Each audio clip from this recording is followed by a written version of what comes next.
สบายดีทุกคน สบายดีในยามแรงๆเนาะเบิ่งบรรยากาศบรรยากาศโคตรดีเลยทุกคนตอนนี้เราก็ได้ขึ้นมาอยู่ที่เทิงมารีนาเบย์เลยอยู่โรงแรมนี้เลยเนาะนี่อยู่ฝากเบืองทะเลนะทุกคนบ่ได้อยู่ฝากตัวสิงเนาะเบิ่งวิวคืออยากบอกว่างามแฮะ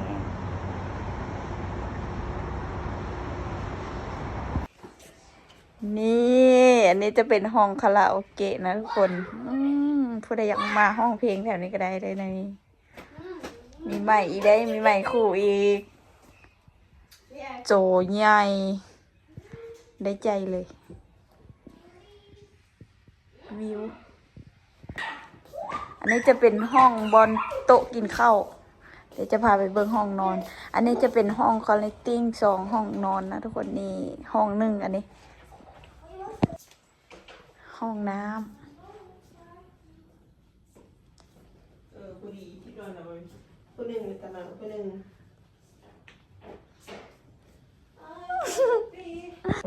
อันนี้จะเป็น2 เตียงนอนทุกคนนี่เลยเนาะเดี๋ยวจะพาไปเบิ่งอีกห้องหนึ่ง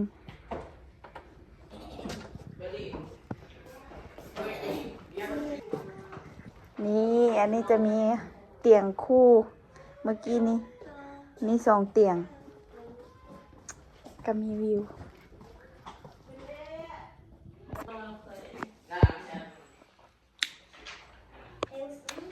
เคาน์เตอร์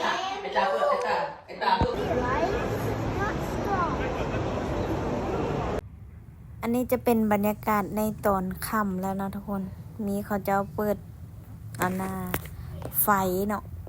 โคตรงามเลยแต่ว่าน้องตาไม่ได้ลงไปเบิงแบบทายอยู่เทิงนะ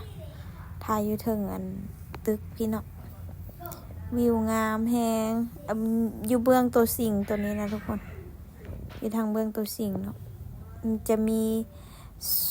ห้องหนึ่งหันอยู่ข้างเบื้องนั้นแต่ห้องน้องตาเราอยู่ข้างเบื้องนี้ข้างดอกเฮ็ดก็จะเอิ้นนี่อย่างไรน้องตาเอิ้นดอกเฮ็ดแต่ยังหัวแหงแบบบุฮูจักนะวิวงามแหงเด้มีคอนเสิร์ตมาอีกทุกคนมีวงดนตรีมาแต่บุฮูว่าวงใดเนาะได้แต่เบิ่งอยู่ทางเทิงเนาะงามแหง